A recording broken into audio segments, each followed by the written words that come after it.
Howdy, folks. Doing a little ginseng today, a little deer scouting. This is my second year really getting out and ginsenging. I've been a couple times before, nothing serious, wasn't something I did regularly. I found more last year than I ever had before. I guess just a little more commitment and able to really get out and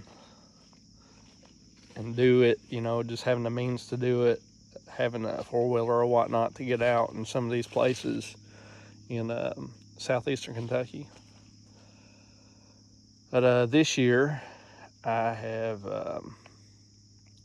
found a lot more already just in the beginning of the season. Some of it was from last year that I didn't dig. Maybe some 2 prongs, some younger 3 prongs that I didn't dig, and surprisingly they were still around. I don't know if people just don't hunt the area that I hunt, or maybe less people are hunting, or maybe even if there is someone hunting it, they're just ethical about what they dig. And it's a good thing to be ethical with this plant because as far as I know, it's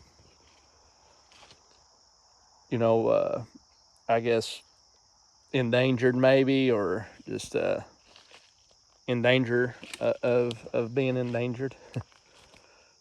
And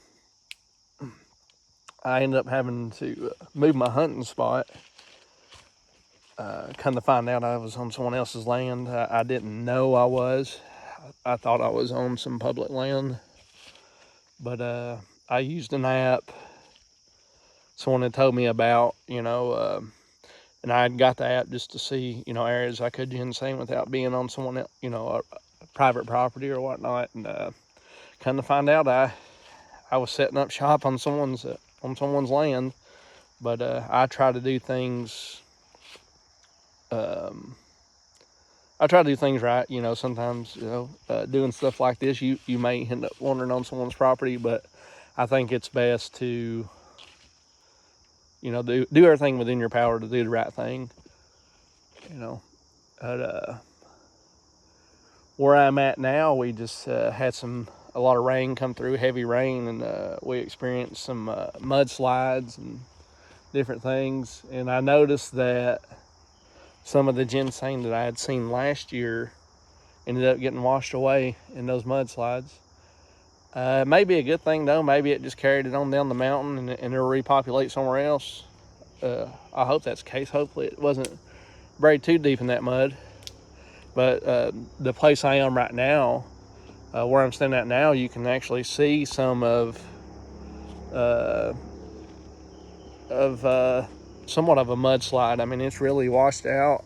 I don't know if you can really tell in the video, but you see all these rocks, and it's just like a really wide, what normally would have been maybe like just like a small creek come through here, or a small stream actually widened. I would say normally this would have been about maybe at the most 3 to 4 feet wide normally, but looking at it here, it's probably, I'd say, more close to 10 to 15 feet wide. So we had a lot of water come down these mountains and wash out a lot of stuff, which I don't think it would necessarily be a bad thing for ginseng. I think it would just push it on down the mountain and let it repopulate somewhere else, as long as the conditions were right on down the mountain.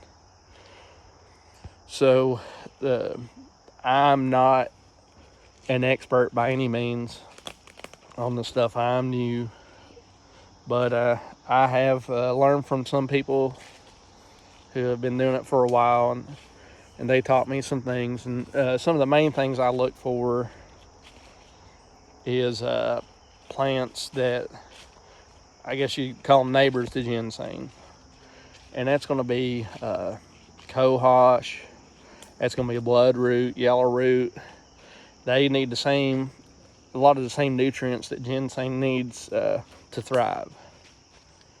And I found, of course, if you do any research, you're going to find, the north facing slope is always a good area to look. And I've found that's true. I've been on mountains. I would be on a north facing slope, and I'd be finding a lot of good signs of ginseng, whether it be the cohosh or ferns, bloodroot, yellow root, whether it be those things. North facing slope is a lot of times it's a good place to find all those things in ginseng. And I've been on north facing slopes on a mountain, and I've walked it out, searching all over, zigzagging the mountain or whatever. And I end up getting on the bend of that mountain and maybe end up on a west facing slope or a south facing slope, maybe go over the mountain, and I can see a big difference. I mean, it's just, I won't say every time, because I can't say I've done this for years and whatnot, but I have noticed a big difference as soon as I hit the other side of that mountain or that slope. It's like the vegetation changed. I wasn't seeing cohosh. I wasn't seeing any of those indicators that ginseng might be in the area. Now today, like I said, I had to move my hunting spot, and so I got back onto to some land that I can hunt and look for ginseng. But I pulled in on my four-wheeler and try to pull back in a little ways. I don't like people to see, where I'm parked up, where my four-wheeler's at. I might get deep off in these mountains and, leave my four-wheeler somewhere else. You never know what someone will do. They might mess with your stuff, run off on it, who knows. But as soon as I pulled in, and maybe I'm getting an eye for stuff, I hope I am, but as soon as I pulled in, I look, I'm going slow. I don't want to mess my four-wheeler up, nothing like that. I look over on the ground. There's no berries on this one. I look over, little three-prong here. The bugs have been wearing it out. There ain't no berries on it. The berries are gone. Maybe something's ate it. I'm not sure. But for those of you that don't know what a three-prong, two-prong, whatever prong is, so if you look, like here's the base of the stem. See the stem? It's green. It don't have bark on it, nothing like that. Now a lot of times I'll get confused. There's another plant out here, and I'll show you one whenever I see it. But it kind of looks, it has 5 leaves on the top, like a ginseng does, like each one of these prongs, which I'm getting ready to talk about. But it has 5 leaves like that. But the stalk will have bark like a wood. This is not. This is real. It's green. It's green. Now your prongs. Let me try to get a good view. I need to get a camera for this stuff. I'm doing this on my phone now. But here's 1 prong, 2 prong, 3 prong. That's 3 prongs there. It branches out, and then in the center, let me see if I can get a good angle. You can't see this one that good because something's ate it, or maybe they've already fallen off. But in the center of those prongs will be your berry pods, and that's how these ginseng plants, how they repopulate. Those berries come up out of the center of them prongs. They'll, I guess, flower, and when they first start early in the season, they'll be green, and then they'll ripen and turn red. And that's one thing, as ginseng harvesters, if you will, we have to be mindful of. You don't want to dig up ginseng with green berries, because you're not giving that plant a chance to repopulate.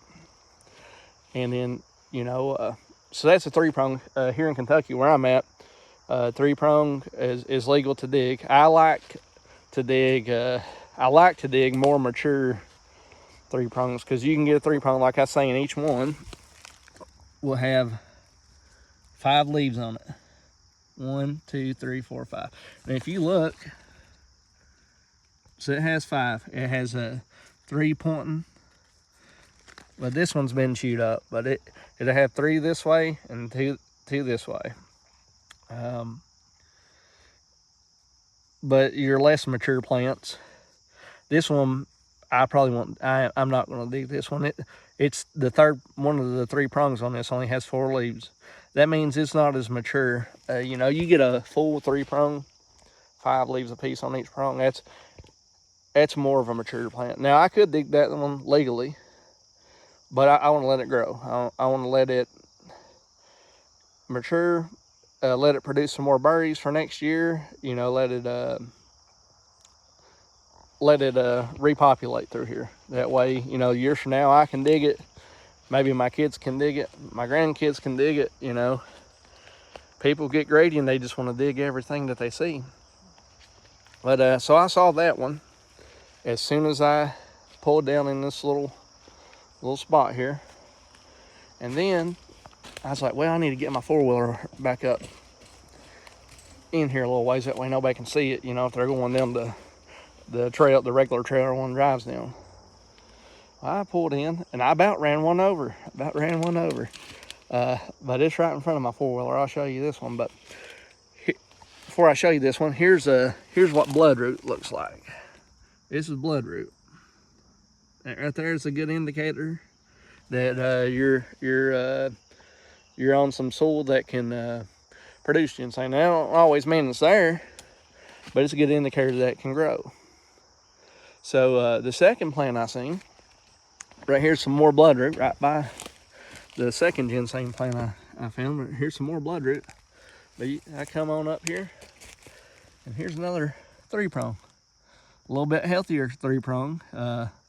I would say this is a more mature. It does have 5 leaves, but it looks like maybe deer or bugs or something's been wearing them out.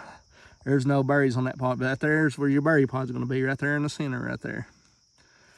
But yeah, so I found those 2 pretty quickly, and I got about 6 more 3-prongs. I know where they're at already. 2 of them I knew from last year. They were still there, like I was saying, you know, nobody dug them up. So maybe this year will be a better year for me than last year, which I didn't do too bad last year. I was happy with what I had found. I was just happy last year. I was just happy I could find it because I'd never really got out on my own and started digging it. And I dug a couple 4-prongs last year, and I guess that's what most people, that's what you really want. You want them 4-prongs. I mean, who don't? 4-prong, 5-prong. I've heard of 6-prong. You know, I'd really feel blessed if I could find something that big.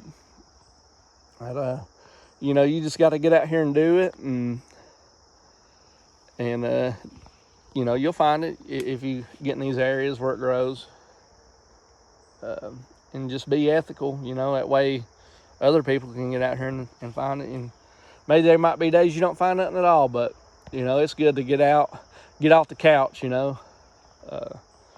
You know, on a weekend when you ain't working or something, you know, get off the couch and get out and enjoy these outdoors. And you know, if you like deer hunting and stuff like that, it's a good time to scout for deer.